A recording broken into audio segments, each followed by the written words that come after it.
რადიო ათინათის და ზუგდიდის ისტორიულ-არქიტექტურული მუზეუმის ერთობლივი გადაცემა დადიანების სასახლეთა საგანძური. ისტორიები ზუგდიდის მუზეუმში დაცულ ბევრისთვის უცნობ ექსპონატებზე, მუზეუმის განვლილ გზაზე და ღვაწლმოსილ მონაწილეებზე. რა შეიძლება ვნახოთ და რა შემორჩა მეხსიერებას. ათინათის ეთერში ყოველ სამშაბათს 18 საათსა და 18 წუთზე. მოგესალმებით, ეთერშია რადიო ათინათის და ზუგდიდის ისტორიულ-არქიტექტურული მუზეუმის ერთობლივი გადაცემა დადიანების სასახლეთა საგანძური. მე გახლავართ დავით ოყუჯავა, დადიანების სასახლეთა ისტორიულ-არქიტექტურული მუზეუმის ხელმძღვანელი. დღევანდელი გადაცემის თემაა დედოფლისეულის სასახლე. წინა გადაცემებში ჩვენ ვისაუბრეთ დადიანების სამთავრო რეზიდენციებზე. ძირითადად ყურადღება გავამახვილეთ რეზიდენციებზე, რომელიც დადიანებს ჰქონდათ ჭკადუაში, გორდში და სალხინოში. რა თქმა უნდა, შევეხეთ ნიკოსეულ და დედოფლისეულ სასახლესაც, მაგრამ შეგპირდით, რომ ცალკე გადაცემებს მიუძღვნით ამ ორ სასახლეს. ვინაიდან ამ სასახლეებზე ბევრი ცნობა არის დაცული მუზეუმში და ასევე ჩვენი ქალაქისთვის ეს სასახლეები ძალიან მნიშვნელოვანი არქიტექტურული ძეგლებია. ვასრულებთ პირობას და გთავაზობთ პირველ ნაწილს, კონკრეტულად კი დედოფლისეულ სასახლეზე გადაცემას, რომელშიც ვისაუბრებთ იმ წყაროებზე და იმ ფაქტებზე, რომელიც შემონახულია მრავლად მუზეუმში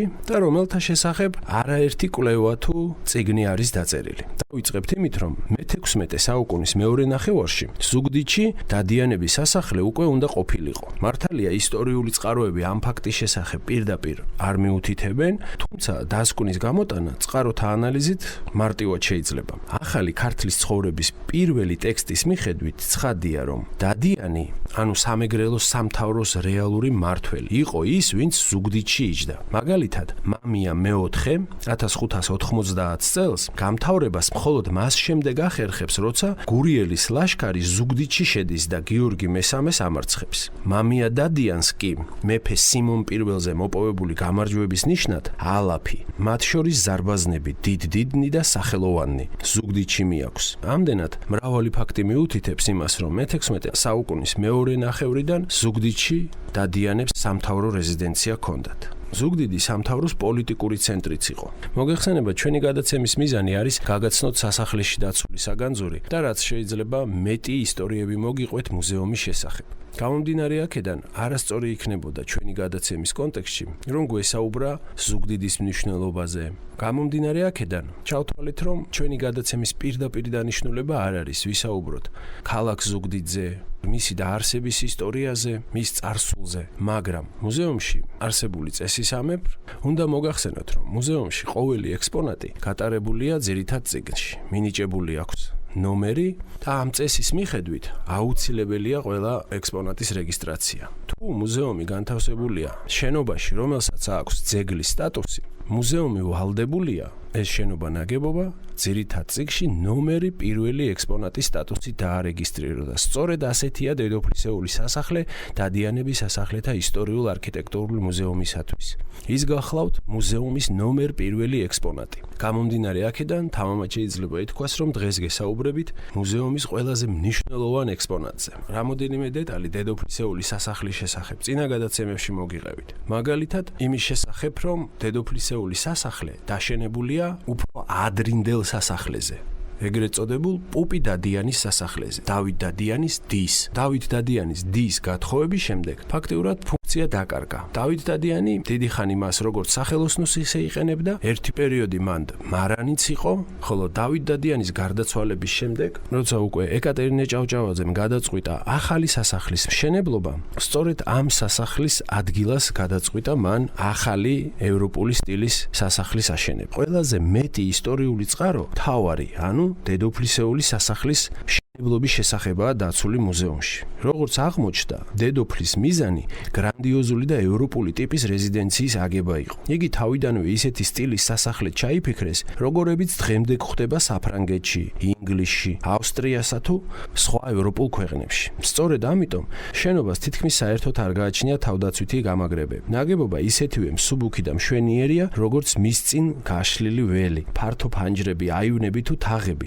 აშკარად მიუთითებს, რომ სასახლე ფუფუნებისათვის იყო განკუთვნილი. ახალი რეზიდენციის პროექტი სავარაუდოდ ევროპაში უნდა მომზადებულიყო, რადგან იგი პარიზში უნახავს ეკატერინე დადიანის მეგობარს, ბერტა ფონ ზუტნერს. აი რას წერს სახელგანთქმული ავსტრიელი მწერალი. ძველი სასახლე, რომელიც მთავარს თავის დროზე ევროპული სტილითა და დიდი პეწით გაემართა, თურქებმა დაანგრიეს და იავარქმნეს. და ახლა დედოფალს უნდა ახალი, კიდევ უფრო მშვენიერი სასახლე აეგოთ. მე გეგმა ნანახი და სასახლის მორთვა გაწყობის დეტალებიც გაცნობილი მქონდა. ერთი დარბაზი სპარსული სტილით, მეორე ლუი მე-14 სტილით უნდა გაემართა. ხოლო ავეჯი და ხელოვნების ნაწარმოებები დედოფალს ევროპაში ყოფნისას შეეძინა და ნელ-ნელა ზუგდიდში გადაეგზავნა. ვებერთელა ყუთები იქ თურმე უკვე ეწყო და ამოლაგება დაცლას ელოდა. ეკატერინესათვის მეც რაღაც უნდა შემეძინა, სახელდობრ დიდი მუსიკალური ყუთი, რაც საორკესტრო ნაწარმოებებს შეასრულებდა. სასახლის მშენებლობა გაჭიანურდა. 1873 წელს დაწყებული სამუშაოები 1878 წელს ჯერ კიდევ არ იყო დასრულებული. ბერტა ფონ ზუტნერი, რომელიც სწორედ ამ პერიოდში ესტუმრა ზუგდიდს, აღნიშნავს: რამდენიმე მშვენიერი წელი დავყავით ჩვენ პატარა დაბა ზუგდიდში, სამეგრელოს მთავარ ქალაქში. აქ არის ბაღში ჩადგმული გრაფ როზმურდუკის ვილა, ცოტა მოშორებით თავადის ქალის დროებით ბინა, დიდი პარკის კიდეში, რომლის შუაგულში აღმართულიყო სასახლის დაუმთავრებელი შენობა. დედოფლისეული სასახლის შესახებ საინტერესო ცნობაა დაცული ჰერცოგინია დე როანის მოგონებებში, სადაც ნათქვამია: ჩვენ შევდივართ სამეგრელოს დედაქალაქში, რომელიც მიმოზის ყვავილების ტყეშია ჩაფლული. ხეები დაფარულია პატარა სურნელოვანი ბუმბულით, რომელიც გამოყოფს მეტად სასიამოვნო თავისებურ ჰაერს. ჩვენ შევჩერდით სამეგრელოს თავრის სასახლის კარიბჭესთან. აქ არის ორი სასახლე. ერთი მათგანი მარჯვნივაა, სადაც ჩვენ დაობინავდით, ხოლო მეორე განიერი, ბაღის ბოლოს, რომელიც ამ სასახლეს ეკუთვნის და მას გარს ერტყმის. ორივე სასახლე აგებულია უკანასკნელი მმართველი პრინცესას მიერ. აქვეა იშვიათი და მეტად ხშირი ხეებით გარშემორტყმული ტბა. დადიანების სასახლეთა ისტორიულ-არქიტექტურულ მუზეუმში დაცულია უნიკალური ფოტო, რომელიც დედოფლისეული სასახლის მშენებლობის ბოლო ეტაპს უნდა ასახავდეს. 2006 წლამდე ეს ფოტო უცნობი იყო და იგი დაუთარიღებელი გახლდათ. რის გამოც გაჩნდა აზრი, რომ სასახლეები ფირზე მე-20 საუკუნის 20-იან წლებში გაძარცულ მდგომარეობაშია ასახული. თუმცა ფოტოსა და არსებული წერილობითი წყაროების დაწვრილებითი შესწავლა სხვა რამეზე მეტყველებს. კერძოდ ცნობილია, რომ დედოფლისეულ რეზიდენციაში არ მომხდარა იმ მასშტაბის ძარცვა, რომელსაც შეეწირებოდა სასახლის კარფანჯრები, აივნები, ბელვედერები და მოაჯირები. არადა ფოტოზე დაფიქსირებულია ნიკოსეული სასახლე, რომლის კედლების ნაწილი აგურისაა, ნაწილი კი ბათქაშიანია. აშკარად ჩანს, რომ სასახლეში რემონტია. იქვე მდგარი კარისეული ეკლესია კი ყავრითაა გადახურული და მას ჯვარი ამშვენებს. არადა ბოლშევიკებმა ზუგდიდში მოღვაწეობა კარის ეკლესიაზე ჯვრის ჩამოგდებით დაიწყეს. ყველაფერი ეს მიუთითებს მხოლოდ ერთ რამეზე. ფოტო სწორედ იმ დროსაა გადაღებული, როცა არქიტექტურული კომპლექსის ტერიტორიაზე მასშტაბური სარეკონსტრუქციო სამუშაოები მიმდინარეობდა. ეს იყო დაახლოებით 1872-1888 წლები. დადიანების მთავარი სასახლის, დედოფლისეული სასახლის მშენებლობის შესახებ 2006 წელს უცნობ და საინტერესო წყაროებს მიაკვლია იმ დროს ზუგდიდის ისტორიული მუზეუმის მეცნიერ თანამშრომელმა,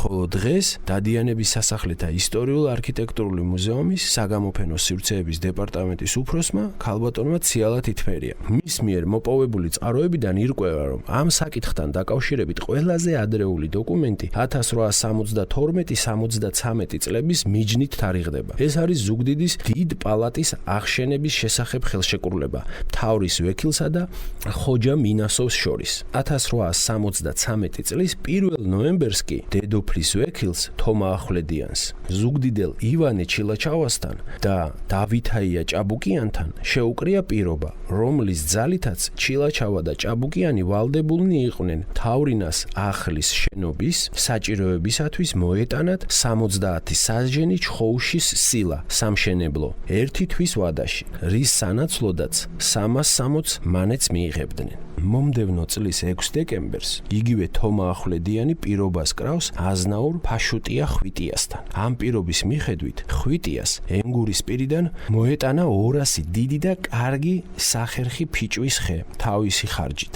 თითოეული ხე 4 აბაზად. 1875 წელს დედოფლის ვექილი ასევე ხელს აწერს ხელშეკრულებას თათარ ხასან ხომზოღლისთან 200-დან 500-მდე ფიჭვის ხის შესყიდვა მოზიდვის თაობაზე. რეზიდენციის მშენებლობისათვის საჭირო მასალა მთელი სამეგრელოდან მოჰქონდათ. აუცილებელი 200 ღერი კოპიტი უყიდიათ მანუჩარ და მაქსი ქოჩაკიძეებისაგან, 100 ღერი კოპიტი თეკლათელ მიხეილ ჩხეტიასაგან, 200 ღერი მუხის ფიცარი გუდაია კედიასაგან. აბასთუმნის ხუბულეთის ტყეში მოუჭრიათ 23 ძირი მუხა და ამ მუხებიდან გამოსულა 275 ძელი, რომელიც ზუგდიდში ჩამოუტანიათ. ფოთიდან მოუზიდავთ 44 ფუთი რკინა. აქედან ლურსმანი 27 ფუთი ყოფილა. ტყვია კი 24. 1875-76 წლებს შორის ხელოსან მიმინოშვილს დამატებით 113 ფუთი რკინა დაუხარჯავს. შენობისათვის განკუთვნილი ქვა 1879 წელს საიშიდან ჩამოუტანიათ.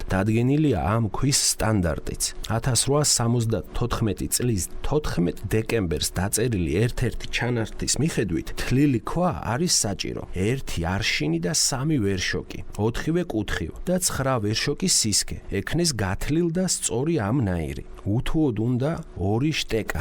შტეკა გახლავთ ქვის გადასატანი ურმის ნაირსახეობა. სასახლისთვის საჭირო ხის ფიცრისა და სხვა სახის ნამზადზე შეკვეთა კი პავლე ხუბუტიას მიუღია. ხის მასალაზე ძირითადად რაჭველები მუშაობდნენ. მათ 1874 წელს ლედგებიაში ხე გაუთლიათ. დურგლები კი თათუხაშვილები ყოფილან. ქართველების გარდა სასახლის მშენებლობაში უცხოელებიც მონაწილეობდნენ. განსაკუთრებით ოსმალები 1875 წელს უსტაბაში ქელიმსენ ემინ ბეტონ ოღლის თურქეთიდან 20 კალატოზი ჩამოუყვანია. 1880 წელს კი 16 კაცით სამუშაოდ იაკობ თათარი მოსულა. მომუშავეთა შორის წყაროებიდან ირკვევა, რომ ვინმე თეოდორე ბერძენიც იყო. ვინ უნდა ყოფილიყო ზუგდიდის დედოფლისეული სასახლის არქიტექტორი? დედოფლისეული სასახლის არქიტექტორის ვინაობის შესახებ ისტორიული წყაროები ძალიან მწირია. ერთადერთი ცნობა, რომელიც ჯერჯერობით გაგვაჩნია, იოანა მეუნარგიას ლიტერატურული მემკვიდრეობა. იგი სასახლეს რაისის გეგმით განახლებულს უწოდებს. აღნიშნული საკითხით 2004-06 წლებში დაინტერესდა პროფესორი გიორგი კალანდია და წერილი მისწერა ჩუსევის სახელობის რუსეთის არქიტექტურულ სახელმწიფო სამეცნიერო კვლევით მუზეუმის დირექტორს და წერილით მიმართა ალექსანდრე შჩუსევის სახელობის რუსეთის არქიტექტურის სახელმწიფო სამეცნიერო კვლევითი მუზეუმის დირექტორს. მუზეუმის დირექტორმა ბატონმა ა სარქისიანმა უპასუხა, რომ დედოფლისეული სასახლის არქიტექტორი ედვიგ იაკობისძე რაისი ყოფილა, რომელიც 1851-52 წლებში ტიფლისის მეფისნაცვლის კარზე არქიტექტორის და სამოქალაქო კანცელარიის ხელმძღვანელის მოვალეობას ასრულებდა. რაისი რომ უდაოდ ნიჭიერი არქიტექტორი გახლდათ, ამაზე თუნდაც ის მეტყველებს, რომ მის მიერ აგებული შენობა იმ დროის ყველაზე გამორჩეულ რეზიდენციებთან ავლენს მსგავსებას. სავარაუდოდ, რაისმა ორიენტირად ყირიმში მდებარე ალუბკის, იგივე ვორონცოვის სასახლე აიღო. ამ ორი რეზიდენციის მსგავსება უდავოა. განსაკუთრებით ეს ფასადების დეკორატიული გაფორმებისას შეიმჩნევა. თითქმის იდენტურია ორივე ნაგებობის სახურავ ზედა მორთულობა. ქვის კბილანები, წამახული ორნამენტები, რომლებიც შენობებს აგვირგვინებს და მის სილუეტს ქმნის. ორივე შემთხვევაში საერთოა თავად ნაგებობის განლაგების პრინციპი. თავარ ფასადზე აუცილებლად წინ წამოწეულია სასახლის მნიშვნელოვანი ნაწილი. დედოფალ ეკატერინეს ზუგდიდის სასახლის მშენებლობის დროს ალუბკის რეზიდენცია უკვე რომ ნანახი ჰქონდა და ამ მხრივ გარკვეული კონტაქტებიც რომ არსებობდა, ამაზე ბოროზდინის ერთი ცნობა მეტყველებს. ზუგდიდსა და ალუბკის სასახლეს აქვს კიდევ ერთი საყურადღებო მსგავსება. ისინი ორივე ნეოგოთიკის სტილშია აგებული და მონუმენტალურობით გამოირჩევა. მათი კორპუსები აშენებულია ინგლისური ციხე-დარბაზების სტილში და ამასთან აზიურ სასახლეებს წააგავს. ზუგდიდის დედოფლისეული რეზიდენციის მთავარი ფასადი ტიუდორების სტილის თავისებური ინტერპრეტაციაა. შიდა ეზო კი აბსოლუტურად განსხვავებულია. ალუბკაშიც ასეა. ჩრდილოეთი ფასადი ტიუდორულია, სამხრეთი ფასადი კი მავრიტანულ სტილშია. ნაგები და არაბი ხალიფების სასახლეებს წააგავს. ხოლო ზუგდიდში შიდა ეზო ქართულისა და ოსმალურის ბრწყინვალე ნაზავია. თუ ალუბკაში ცენტრალური ადგილი აღმოსავლურ თაღს უკავია, ზუგდიდში ამ ფუნქციას ლაზური აივანი ასრულებს. ზუგდიდის დედოფლისეული სასახლის სტილის ფუძემდებლად თამამად შეიძლება ჩაითვალოს ინგლისელი ედუარდ ბროლი, დედოფალ ვიქტორიასა და მეფე ვილჰელმ მეოთხეს არქიტექტორი, რომლის მონაწილეობითაც აშენდა ბუკინგემის სასახლე ლონდონში და შოტლანდიაში უოლტერ სკოტისა. განსაკუთრებული აღნიშვნის ღირსია შიდა ეზოში განთავსებული აივანი, რომელსაც კომპოზიციაში წარმმართველი როლი უკავია. იგი არქიტექტურული ანსამბლის მართლაც რომ მარგალიტია. მას მეორენაირად დედოფლის აივანსაც ეძახიან. იგი მთლიანად ხისაა და შიდა ეზოში მთელი შენობის გარს ეკრის. აივანი 51 მასიურ ხის ბოძზე დგას და ისეა ნაკეთები, რომ არსად ლურსმანი არაა გამოყენებული. თითქმის ყველა დეტალი მოჩუქურთმებულია. აივნის გალერეით ხისგან ხელით დამზადებული სადარბაზო კარით თავარ მოედანზე შედიხართ, რომელსაც უნიკალური ხის ჭერი ამშვენებს.